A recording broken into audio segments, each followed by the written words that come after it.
Okay, hi everyone. My name is Emily Wilson. I am a client success manager for Highroad Solution. I am running the webinar today on using digital advertising to grow membership. A little bit about my background is I work with digital agencies, heavily working in digital channels and advertising, and I've worked with nonprofits and also for-profit corporations. So my experience has been heavily kind of partnering with these companies, growing their revenue, building their leads, building out their client base. And so I'm going to go into a little bit in how it applies to associations. I have some good report information based on a survey that we do and kind of an overview of what exactly digital advertising entails and what your options are. It's so open, there's so much to think about. And then specifically how it pertains to the association market. So how you can grow membership, promote your events, and specifically what the needs and challenges are in the association world. So I'll move forward. Of course, if you want to reach me, I have an email address. I'm available through the Highroad email, and then also I'm on Twitter. So if you tag me there, I'll tag you back or comment back. So an overview of what I wanted to go through. I think it's just a lot of questions I wanted to kind of answer. What is digital advertising? Kind of give a basic overview of what that entails. I think this comes up is why spend money through digital advertising? It's a little bit of an ROI game. You want to put money out. It's an investment, and what you get back. It's highly targetable. It's very it can be customized. It can be hugely analytical. You can report on what you get back. So there is a return there. There is a way to measure that, which is really good. And then how can digital advertising grow membership? So this will be really good just to kind of have a discussion, or more so have a presentation on how membership can be addressed through digital advertising. So it's specifically for associations.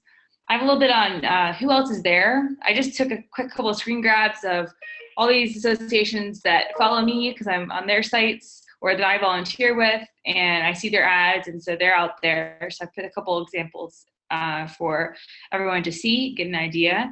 I have something to talk about is what are other associations doing. So we have this report that we do every year. We've done it for 4 years now. It's a pretty extensive, pretty all-encompassing report that associations participate in, and we come back and in partnership with direct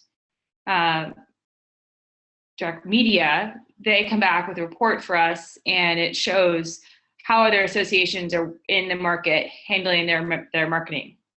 And so there's some good stats on that.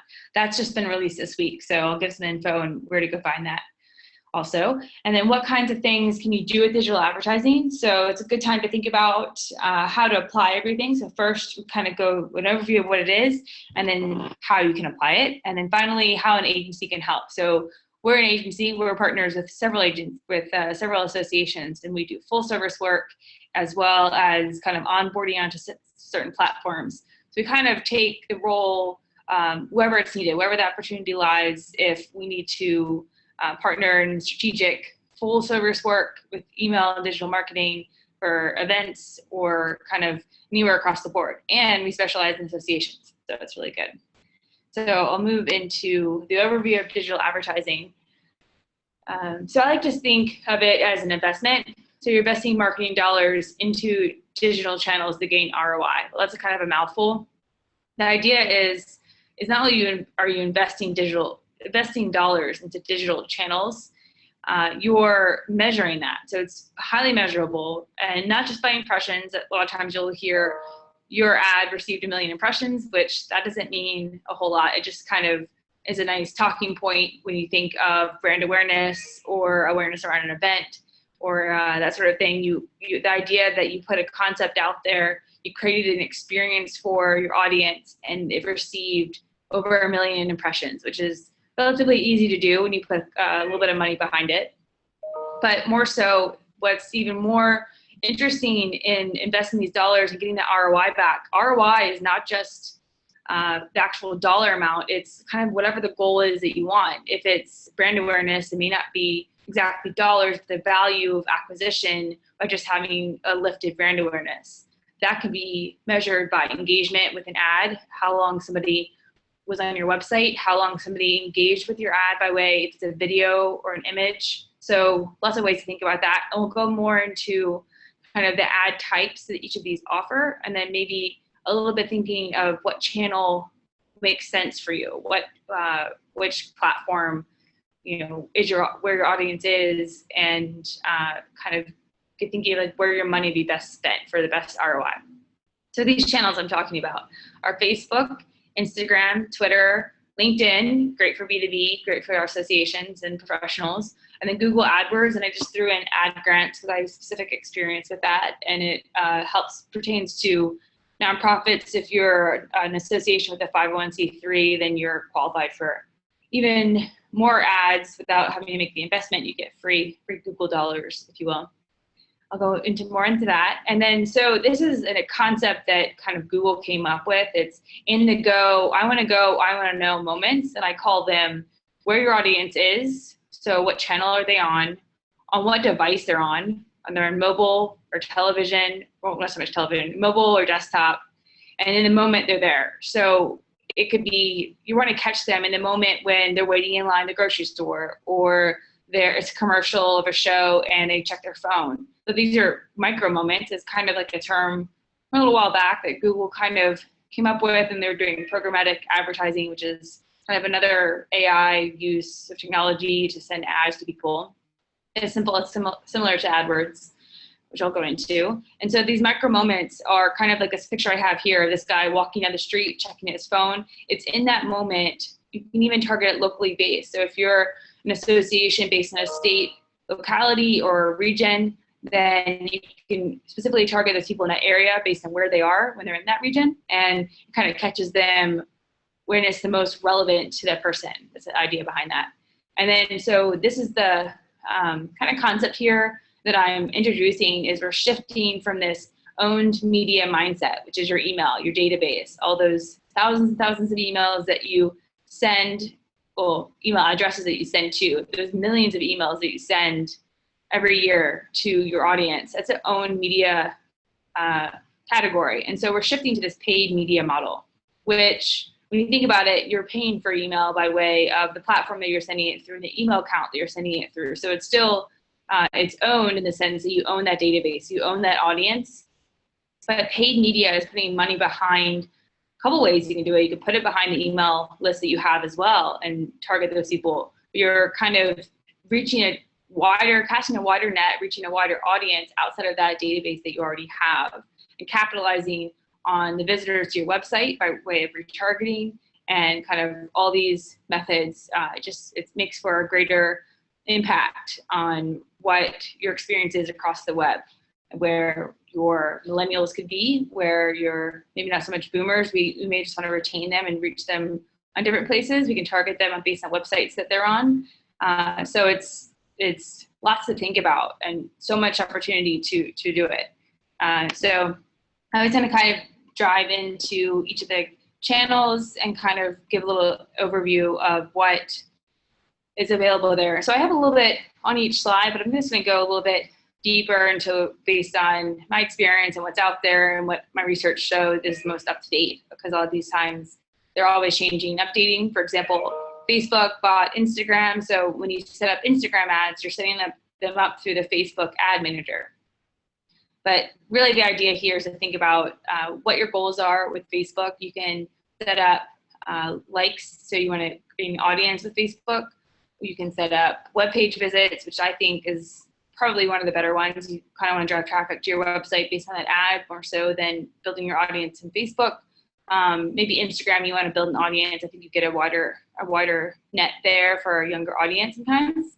So I go into the options for targeted audiences and the types of ads. So Facebook, think about it, they know so much about their users. I think I have a little bit of a stat later on that there's 1.8 million people on Facebook on a daily basis. That sounds low even, but they know what kind of things you like, what kind of, with demographic, age, the idea that you can target someone based on the likelihood that they'll buy a house in the next 6 months, or they'll buy a car in the next 3 months. It may not pertain to associations, but you have that level of detail. You can do it, of course, the ads, you can put a very little limited amount of budget behind it to start with. There's also A/B split testing. You can put, say, half your budget behind or a fraction of your budget behind ad A and then ad B, and a week later put the rest of your budget behind the ad that won. That's the idea behind split testing, is that marketing or digital marketing specifically, is it like throwing spaghetti at the wall? It's totally fine to not necessarily know exactly how to execute. You want to have a strategy in place, and that strategy is executing on the A/B type testing, which you can do in all these types of ad streams, which the concept is around. I mean, it's around for email marketing as well. You test out a subject line, test out a call to action, maybe a hero image, that sort of thing. So maybe you want to test out maybe how you promote an event, how you get member engagement, that sort of thing. So a couple of things to think about too is that Facebook has consistently changed over the last several years, is the amount of people that it will show an ad to, or show like an organic post to. So you have to put money behind Facebook, A. B, there's lots of people advertising there. I'll show a little bit more about what associations are doing, is that it's an uptick for associations. They are increasingly using Facebook. And I think the reasoning behind that is easy. I think it's the heavily detailed targeting that can happen within Facebook. Once you get into a Facebook ad manager and you can see how you set up an ad, once you set it up and get your audience in place, and maybe it's like a ongoing ad that runs every month to gather, possible membership audience members, or maybe you can get email addresses this way. You can set the audience up once and then just reset it up month to month based on what your budget is, whether or not that changes. So it's kind of like email. You can set up an automation program with email that can go out based on what you set up in the beginning. So it's also heavily using technology on your behalf to set them up and put them out there. So a couple of things that they have, I put a couple down here, but of course there's more. There's carousel ads, which are when you see a posting and you slide, shift horizontally from picture to picture. So that can show kind of a message that you have in different slides, all in one experience, all in one window on a mobile phone. I think it's horizontal as well on desktop, where you can see a lot of times retail B2C clients will do it, and they'll shift from like a product view of what they have or what you recently viewed in the website. It could be like a retargeting carousel ad. But I've seen it done for different agencies do it, different B2B companies, where they'll show different messaging that kind of hits on what are their main products that they offer. So this could be a number of events that you have coming up. This could be the busy season right now. So spring, we think about maybe there's 3 events back to back. So you have those showing, and you have the final ad. A picture of that carousel is just a picture of your brand, of your logo. And that is meant to engage with your audience and then also get clicks back to your website. But you could have multiple clicks or call to action with a carousel ad. So it offers a great experience, and it also offers a lot of room for you to get conversions and see an ROI on that ad. Then there are types. So you can do, like I think I mentioned previously, kind of glossed over, is that it'll ask you, or Facebook will ask you, what kind of ad do you want to have? Page post engagement. So like I said, like carousel ad kind of hits on the engagement piece. Or are you trying to like ask a question or get a survey or kind of get engagement, some kind of like, comments on an ad? You can run a page post engagement ad. There's page likes, like I mentioned, to get people to engage with your actual page and increase that audience. And that increases the actual impressions of the ad that goes out the next time. So it just kind of is a circular method of gaining more and more engagement with each ad. There are application ads, which I did read recently in the report that we just sent out for the State of Digital Marketing in Associations, is that a lot of associations have mobile apps. So that could be something that could be promoted, and I think that would be a huge thing to promote, and it would definitely be on Facebook, would be a good place for that. There's brand awareness, which, like I said, we can set it, forget it. You can set a brand awareness ad, maybe do an A/B test of what works best, and then run with the winner month to month, and maybe just change it up every year or whenever your brand changes, or change the messaging month to month just to kind of keep it fresh. But that's a nice one to just kind of, let's say, like in my experience, my clients, they always had 2 ads running. It was either the page likes or the brand awareness, and then one other like web visits. So they want one that's like increasing their brand awareness, that's a consistent message, and then one that is kind of a customized to whatever promotion or events happening in that month and that moment. So it's kind of like a nice twofold catch-all of way of handling the Facebook advertising. And then a nice kind of newer one is a local awareness, where of course with Facebook you can heavily target based on just a region, a zip code. You can do a radius of a certain zip code or address and catch people that way. So I don't know if I went into any more, but beyond carousel ads, there is pictures, videos. You can videos have always been huge. Like, content is king when it comes to getting website visitors to your website and SEO.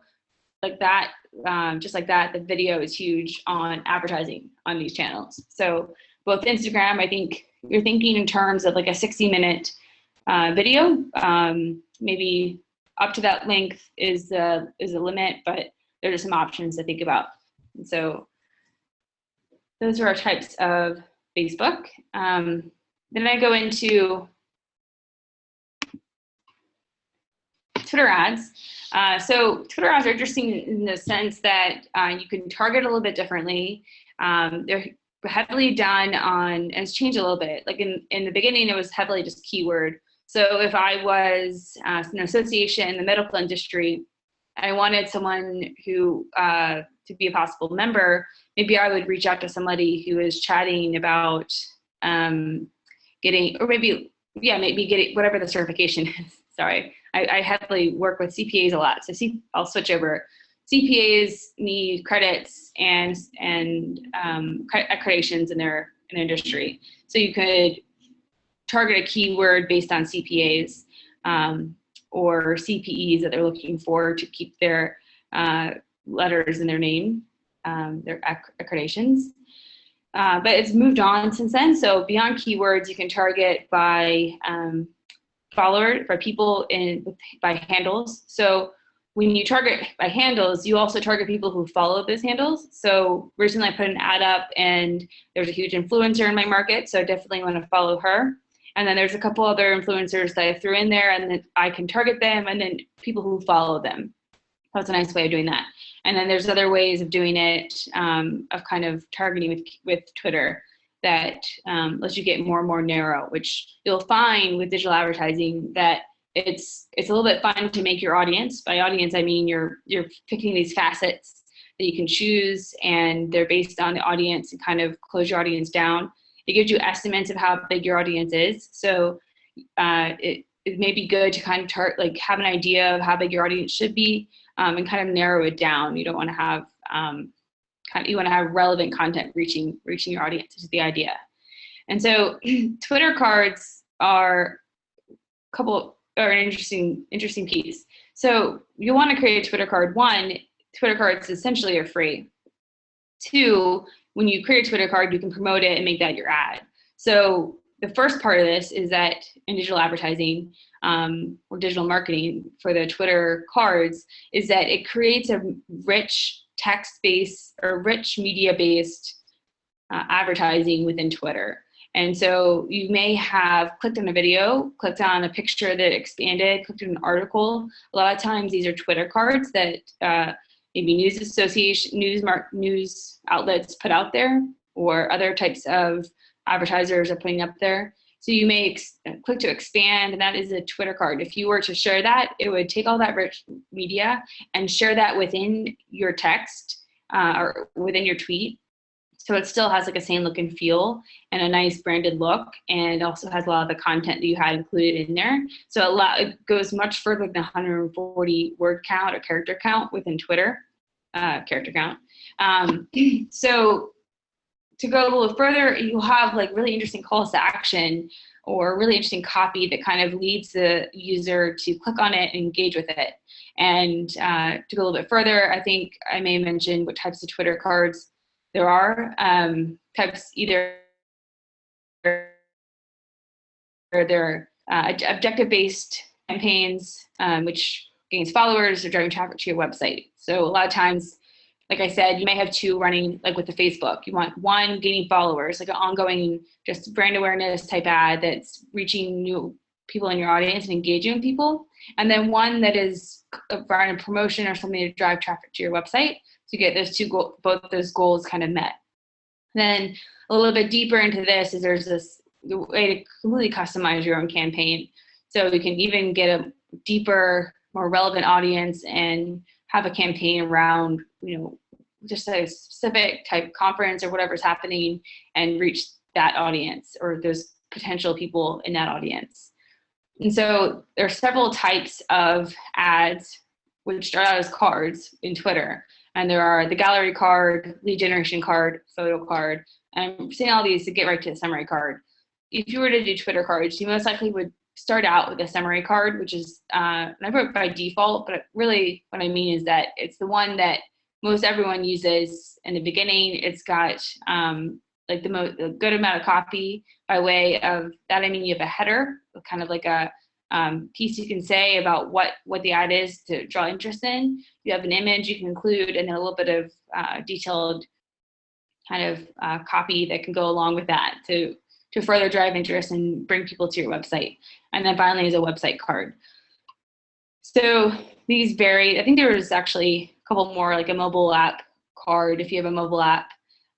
So they kind of meet you where you are, and then meet you where you are and what you want to do. So I think my recommendation, based on just if you're starting out in digital advertising, is to go right to the cards, build a summary card, and drive people with the objective of drawing people back to your website. I wrote here that I read this in passing and researching earlier. It was 8 to 24%. It's reported there's a higher click-through rate for Twitter than Facebook ads. I got this from AudioSense as my source. I put this here because it was interesting to me that that's the case. But I may counter that a little bit later with some other information that I've come across. But moving a little bit further into it. So LinkedIn, I think I put this after all the kind of obvious ones. Both Facebook, Instagram, and Twitter are kind of like the first three to come to mind. But if it hasn't crossed your mind that LinkedIn does advertising, I think it's a good time to think about it. If you think about it, the audience is highly or completely tailored to be professionals. It could be new people out of college that are joining the workforce and creating new profiles, and they're using it to network and get jobs. It's a great way to kind of hit them there, and maybe that's where you'll catch new members in the millennial market who are using this platform specifically to network, and they want to be a part of an association in their profession. What's great about it is you can target it by professional demographics. So where, Facebook, you're targeting them by likes and dislikes and kind of tailoring your audience to kind of this, crazy world where like for-profit is out there. It could be like a car advertising, it could be your associations. So it's like just across the board. But with LinkedIn, it's completely tailored to this professional mindset. So if you're already offering, if you sell kind of training or kind of CPEs throughout the year, it's a great place to reach people there, and they're already in that mindset. And so again, with that relevant content, meeting the people or meeting your potential audience in the know or in the I want to go moment, the micro moment that they're going to make a decision and create that conversion for you, which is the ROI, which is the whole reason of investing in this whole channel outside of email marketing type strategy. So my idea here is that, you want to think about it, digital advertising, it opens up this whole world of reaching people kind of anywhere they are. So, and anywhere, and by they, who's on these channels? I mean, I can get the stat for you, which is I'm just telling you now, is people are on multiple screens. So not only are they like looking at a TV or looking at a desktop, they also have a phone near them. So you can hit them potentially the same experience of your ad, both on the desktop, and then follow them. And then when they go to wait in line at the grocery store, they get that same ad on their mobile phone. So they're getting this like kind of like seamless experience with your branding and with your association, and then that they eventually, can act on. And if it's relevant to them, they want to. So actually it's a good experience with these ads, which a lot of times you may not think that with email marketing, if you're sending out tons of emails and people get bombarded by that way. But with the targeting that you can do with digital advertising, it just offers like a nice way of offering different experience. And so I kind of wrote that this came out that I was just reading up on, getting ready for today, is the LinkedIn, is that they have this thing called matched audiences, which is not a new concept in the world of digital advertising and the different channels, but it's new with LinkedIn. So the idea here is that you can use something that you're comfortable with. A nice familiarity is the email database that you already kind of covet and have building and working in place. It's a huge asset. So you can target to that email database and upload that in. But further than that, cast your net wider. You can retarget people based on website visitors. So if somebody visited a specific page on your website, you can go back and service up them an ad based on exactly what they would want to see. So, it hits them where they are in their buyer's journey. So they've had some experience with your website, they showed some interest, and now you can kind of guide them along with maybe a white paper or an ebook or some kind of asset that they would want to download, and then collect their email or information that way, and then kind of go even deeper into the lead gen funnel. And then finally, I like this within LinkedIn, which is a little bit unique, is the account targeting. So you can actually, instead of uploading an email list, is upload a list of companies you want to target. So let's say, I'll go back to my CPA example, is you have the top 5 like CPA firms like KPMG. I can't think of all the top 5, but there are a huge number of mid-sized to smaller company firms in the CPA vertical, and you can create that entire list and then reach those accounts, target them, and then reach the decision makers within those. That's the idea behind it.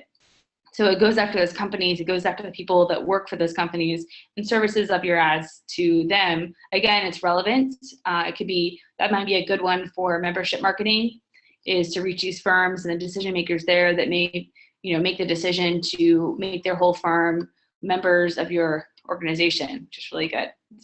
Hitting the much higher level, sales qualified leads at that point. And so next, I'm going to jump into something that I'm really familiar with, working with nonprofits and also for-profits, is Google AdWords.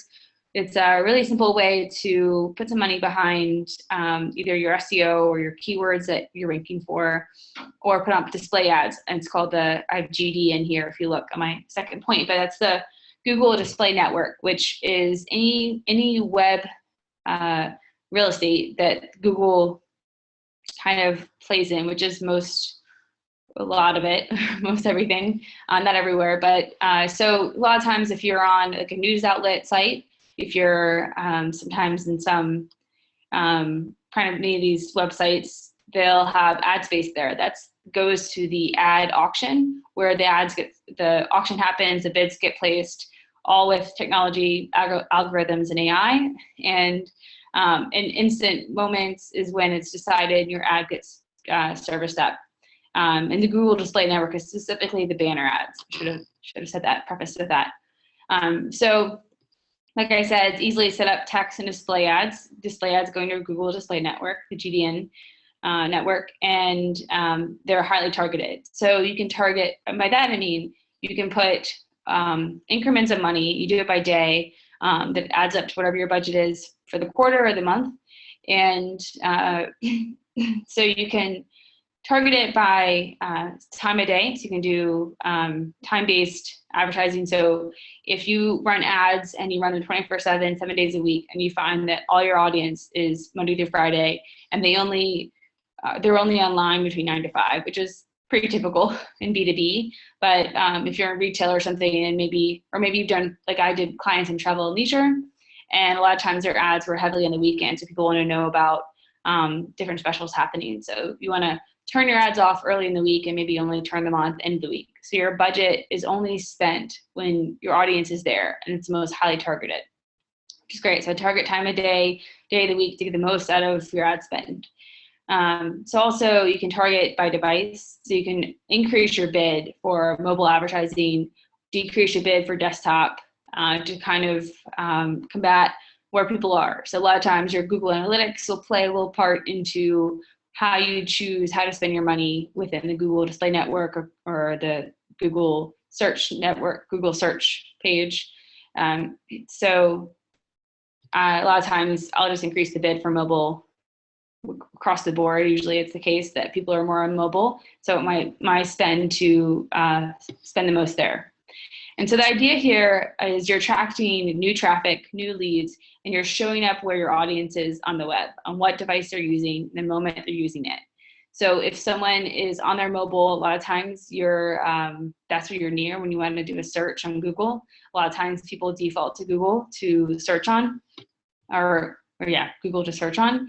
And based on those keywords, your ads could show up. A lot of times on either desktop or mobile, it's the top 2 ads, and they have a little place where it says it's an ad, but sometimes it could be a perfect search engine result page or SERP where it shows both your ad and then your organic ad beneath that. So it's a nice experience where you show maybe the conference comes up, maybe they're looking for that, and that's your ad. And then below that is your actual website, your .org or .com of where the user would want to go. So the idea here is this is catching a completely new set of traffic outside of what your normal maybe email strategy of marketing might be.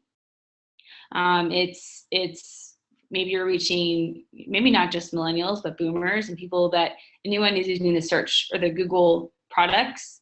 If they're on YouTube, you can reach them there with a video ad. You can do all that through Google AdWords. And so jump into the other interesting thing. I've only come across a couple associations, but some are 501c3. I'll just throw this out there, is that there is a couple of requirements based on the activity of your website, as long as it's in good standing and it's been running for over, I think, a couple months or up to a year, and you have a certain amount of traffic, maybe up to 1,000 visitors a month, that you can get eligibility for Google grants, which is up to $10,000 free text ads a month. And I run these ads and they're great. They can drive a lot of traffic to your website, a great amount of traffic to your website. And I call it Google dollars. I mean, it's a huge amount of investment that you don't have to take any part in. It's just running the ads, and it's Google will spend that money for you and they won't charge you anything. It's all complimentary based on your status as a 501c3. I have not found it for C6 or other types of nonprofit status, but I've done a little research on that, but just want to throw that out there. And so Google lets advertisers upload and target email lists in AdWords with a thing called customer match. So kind of like LinkedIn does the ability to either retarget people based on people who visited your website. It also lets you upload your email list. Google does the same thing. And so here, where you target, if you were to upload your email list, you have 3 options. You can show up and search for the people that are using search with their email account, and they're signed into Gmail. You can show up on YouTube, or you can show up as a banner in Gmail. So if you've ever been into your Gmail account and you've seen a banner up there, chances are someone may have targeted you based on having your email address. Hopefully you have it legally. And then I think Google would ask you whether or not it was, so I would imagine so. And so when those users are on your email lists and they're signed into the Google account, they see your ads as though as they use any one of those Google products. So trying to throw in some familiarity, the fact that you have usually have a great amount of emails to work with, that these channels are offering a way to kind of harness that and reach them in a different way. So that offers just a different experience outside of email that could be a nice lead gen that's a different experience. So all this to say is an overview of digital advertising, what's out there, what channels there are, and kind of go into, but why invest? Why digital advertising? You spend all this money probably in your marketing budget on materials for actual direct mail maybe, which can be expensive. You probably instead have shifted your budget to email marketing, which is always going to be its own beast, if you will. There's always going to be newsletters and informational emails that go out, promotion around events, and you have this database. It's your owned media, so why wouldn't you use it? You don't have to spend money necessarily to create that own media. You just constantly want to keep adding to it, which is the idea. But some ways you can add to that owned channel that you have is through digital advertising. So what's nice about what we found in our State of Digital Marketing and Association report over the years is that associations will use digital advertising for a few reasons. And what we found is it's highly targeted. And so I haven't emphasized that enough. It's if you can think about it, like how much information, and it's not the greatest to think about. You don't want to go too far, but as a marketer, we're just aware of it, and we've accepted it mostly in general as a society, is that everyone knows so much about us. Like if you're on any of these social channels, or even if you're not, Google, tends to know your searches. So our digital footprint is out there. And what's nice about it for advertisers and marketers and wanting to get your message out is you can highly target that audience. And so you can get down to, getting a message out to somebody where they are in their buyer journey based on your persona, based on who you want to target, exactly what messaging you want to give to them when they're there on the device they're on. So it's like I jump down a couple of bullets. You meet customers and I want to know, I want to go moments, where they are when they are there. So it's kind of this one-to-one messaging, just like email is kind of, one-to-one messaging you get this one message to somebody. You could do that same thing with digital advertising. So if that hasn't excited you or kind of piqued your interest on, opportunities or things that could be done out there, then I just encourage you to kind of get on either Facebook or LinkedIn and see what that kind of ad manager looks like and how, in creating an audience, what your options are. So right there, it makes you want to put a little budget behind it, or at least save some outside of your email marketing budget for advertising. So other aspects of it is that you can highly customize or optimize. It's called optimization for a reason, because you can make sure your budget is spent exactly when maybe you want it to run from one date to the next date, only at certain times of the day, days of the week. I didn't put this here, but also locality based on zip code, based on address, and a radius around that address, based on the city. So it could be highly targeted just in a region based on who people are, and then on what device they're on as well. So the idea here is it casts a wider net on the digital channels that are out there. So another thing to think about is, I don't know if I mentioned this yet, is that with both Facebook and Instagram and Twitter and LinkedIn, you're reaching a little bit of a different audience. There's strategy behind it. If you're a B2B and you want to reach those professionals, you have messaging around continuing education, I think that would be a great place for LinkedIn, but maybe not great on Instagram, maybe not great on Facebook. If you have messaging around an event and you want people to get excited about it and message about it, put them on Twitter. This wasn't one of my slides, but around events too, is Snapchat is something to think about. Is you can advertise there. You can also make that a huge selling point for your event to get people engaged and sharing and showing things that are happening, especially big with the millennials and people who are younger and accustomed, who are not even on Facebook, which happens. They're not on Twitter, but they're on Snapchat constantly. And so that's a good place to catch people when they're in those micro moments, if you will. And so lastly, I was haven't touched on it too much, but is the reporting and analytics. So you can measure conversions, you can measure ROI, you can go further than that. So it's bigger than necessarily email where you have open rate and you have click-through rate and that sort of thing, which are some of the top measurements, of course, but you have deeper knowledge and insight. Facebook actually calls it Facebook Insights, and you get this kind of virality. Let's see if I can say it right. Virality. Basically, it's just a number that says, was your ad viral? Did it go out, to an audience and then get shared and shared? You get this kind of score on that. So it's a nice thing to kind of get an idea around, are you engaging with your audience? Is it something that people want to see and engage with and message on? You can get kind of post engagement, clicks, of course, but so it's just a deeper understanding of how people are interacting with your brand and your messaging. Of course, you get website clicks, but and then lastly, conversions don't have to be like a dollar amount. Somebody, made a transaction with you versus like with a credit card, but it could be maybe they went through a form and you got their email address, so you're getting some kind of value out of it that way. So, and then they can wrap up into your emails that you send out the door, so you can go out there and target more people to keep doing that.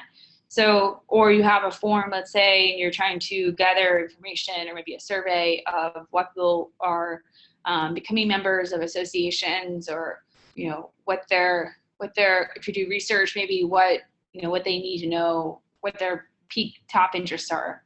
So it's kind of a different way of rather than email, is just getting more information that way. So kind of bringing this around full circle is, how can digital advertising grow membership? So we can carve out a budget and time for emails and digital channels to drive membership. Digital advertising can be targeted so that ads are optimized for website traffic, conversions, brand awareness, or clicks. And then digital advertising and marketing automation make for a powerful combination. So we're kind of beginning to see some complexity here. We start from simple, which is the email marketing, sending one email out the door over and over to our audience, and just hoping we get engagement and clicks and opens. But then we built into more complex. So now that we've started to add automation, which can be either email marketing automation or simply marketing automation, and we add that with digital advertising, we get this really powerful, almost like unbelievable insight into people that just visit our website. We get a whole timeline of whether they visit our website, whether we've shared an ad with them, retargeted them based on that, and then bring them back in. So it's a whole lead gen funnel of possibility there. So you're constantly attracting new leads to the website. These leads are identified prospects, and that happens through marketing automation. So no longer is a day where you just have maybe an ad running and you have Google Analytics, and let's say you have 1,000 visitors, but you don't know anything about them. So marketing automation comes into play, and it kind of uncovers where these people are, who they are, what types of people they are, where they fit in with your personas, and how you want to target them. So now what shifts is production, putting together an email, sending out the door, doing that manually over and over. And we shift into this strategy mindset, which is a much, I think, more exciting place of thinking. You get to get out of this kind of manual place, and you get into this place of what the possibilities are with certain users that are interacting with your content. So if I have, a huge amount of traffic, also to bring this back to digital advertising, I can target them, based on their persona, where they might be, whether it's LinkedIn or whether it's Twitter or Facebook or any of the others. So the idea here too is that we're thinking about strategies, we're thinking about goals. Do we want people to come to our website? We want them to get more information, to know what the value is behind the membership within the organization. So getting those goals in line. So it might take some time before you want to go full 100% within digital advertising if it's new within your organization. But it opens up the door, I think, and one, and two, by putting money behind it, you can already start to see return and see the investment through it.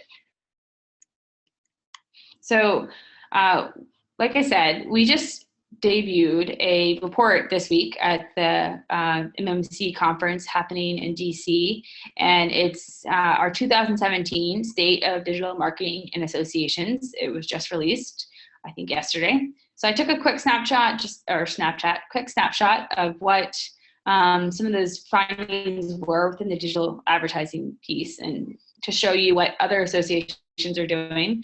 I encourage you to go over to our Highroad website and go to Highroad U and find the digital marketing reports and download the latest one to get even more insight. But this will just be a quick view of some insights from it.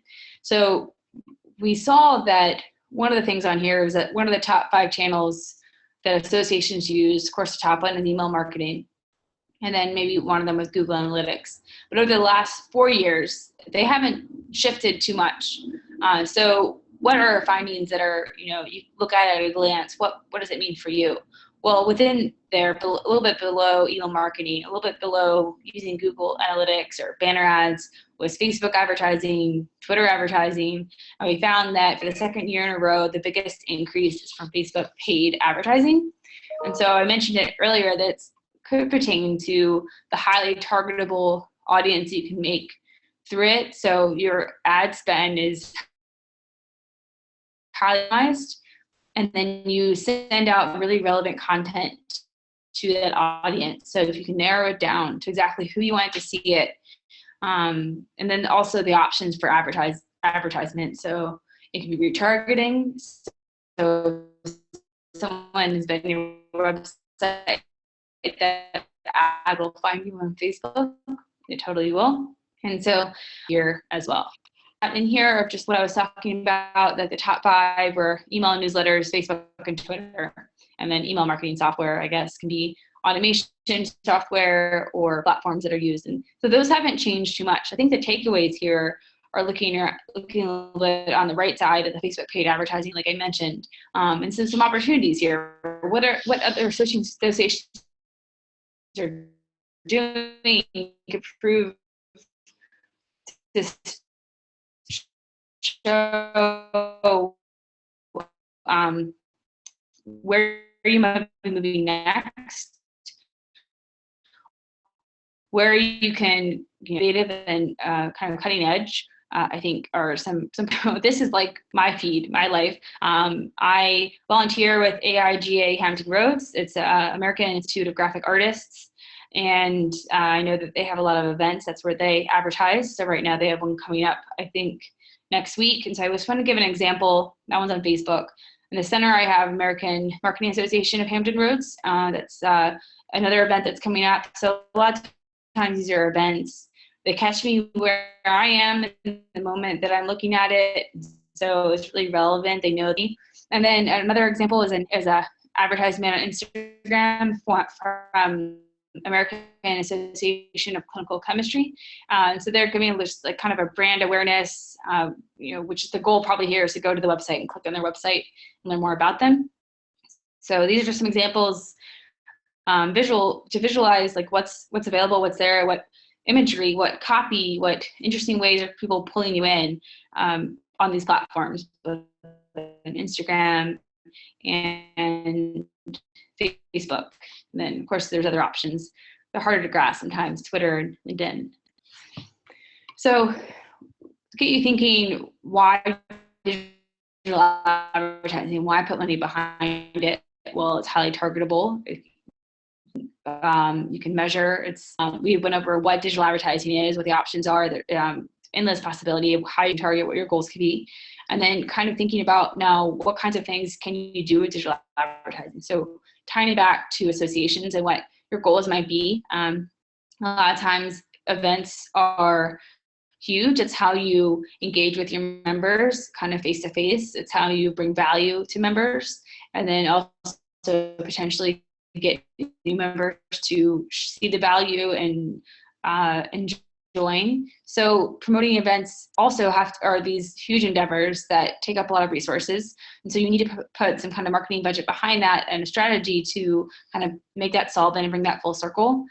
So promoting events is huge, and just think about the channels you can put them on. You can have a seamless experience for your users on several channels, maybe Google AdWords, so you can reach people on search, social sphere, on maybe Snapchat and Instagram, and think you really hit the young audience. So it's a nice thing to think about, that you can kind of build a strategy that's integrated and across different channels, and it creates this experience that delights your customers and kind of catches them when they, not least expect it, but exactly when they expect it, right? So like in that moment, the micro moment thing I referred to earlier. And so further down, I know there's membership drives that happen. Maybe you do a promotion around that, where membership fees are reduced around a certain time of the year. It's a huge time to build that up. So I've seen that done on Facebook. I've seen it done on Instagram. Good channels for that. And then a lot of times associations have CPEs, or continued professional education credits, that they offer. Maybe they partner with other associations to offer these from state to state. So it's a nice thing to either cross promote or get out there. It's a great thing for LinkedIn, for the B2B market and professionals. And then so you can promote the resources that are available to members and what you have. It could be research that you have that goes out every year. That's a huge asset for your members. And then maybe it's something that's an e-commerce piece to your business that goes out to non-members. It's an asset for them and anybody in the industry. So you want to hit that industry. You can target by profession or kind of any number of things for these, and then create better membership engagement. So outside of that, promoting events or having events, you have that membership engagement. What are those touch points on the digital footprint, in the digital world, where a lot of these people are spending their time? So it's good to kind of maybe a brand awareness situation, where we saw earlier with American Clinical Chemistry. They have just kind of a brand awareness, click through to the website and a question. That's a huge indicator that that's an engagement campaign. So that's a good thing to think about. The one on the left, how do you communicate your lab's value? So they're just looking for engagement and clicks to their website, I would say.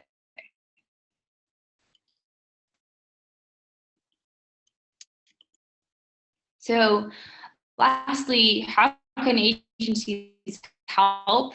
What's their purpose? Why are they out there? Like, what do we need them for? I think first things that come to mind are they can be partners as your marketing team on execution across new digital channels. So that's a mouthful, but I think to say they can strategize with you and maybe they're not new digital channels, but they're changing. Facebook is not the same offering of advertising today than it was 3 years ago, even 1 year ago. It changes. They don't even tell you. And then you go in there the next month to set up your ad and something else has changed. So that's something that agencies are aware of. They're in there doing it day in, day out, and they do it over and over. So if I do it for one client, chances are I have 3 others that I have to do it for. So quickly become somewhat of an expert or subject matter expert in how to run ads in those digital channels, which is a value for associations and different clients. So, because the idea is the cost to hire an agency is less than the cost is to staff that role in-house. So you get to partner with somebody who has a wide array of expertise in what you need. They can get your word out there and promote your events and promote your members and get your brand awareness out there. So it just becomes more efficient. So that's the idea behind that. So access to business expertise with digital advertising expertise and strategic partners to fill in the gaps. So the thinking here is that, I know Google just rolled out a new algorithm. They're calling it Fred. These are things that I know from my colleagues, I know from research, from writing blogs and being a thought leader, is these pieces of information that I pass on to my clients all the time, or pass on as I respond to and, set up different content or set up different ads based on it, just having that knowledge. So having that in-house staff, maybe not having someone that does it all the time or does it for a wide array of clients, you may not be privy to all these updates are happening in the digital world. So just reinforce that the most platforms and requirements. So one day your ad specs, you think you can put a Facebook ad up and you get denied. It's all because Facebook is different than Twitter, is different than Instagram. For example, Facebook, you can't have copy on your ad that is more than 20% of the image. So it can be little pieces of information that can make your campaign that much better, make your team that much more efficient, and then make the results. What we're trying to do here is engage with your members, get more members, and grow your bottom line, which is either through membership or CPEs or events that are coming up. So we're all partnering with you to get these goals to come to fruition. And sometimes it is more efficient. That's how agencies kind of thrive, is that they're this huge asset that's the ace in your back pocket when you want to really put 100% behind an event. It happens every year. The agency can be kind of your on staff, your off staff, if you will, your partner, and sort of thing. So I'll let you wrap it up. I'll say thank you. Again, my name is Emily Wilson. I am a client success manager at Highroad Solution. I work heavily with associations and helping them to onboard on marketing automation. I do full service work and help them promote events through all the social channels, if you will. And so this was meant to just give you an overview of what digital advertising entails, what's available, what's out there. I encourage you to download our report, our 2017 State of Digital Marketing and Association report on the Highroad Solution website. And thank you so much for your time.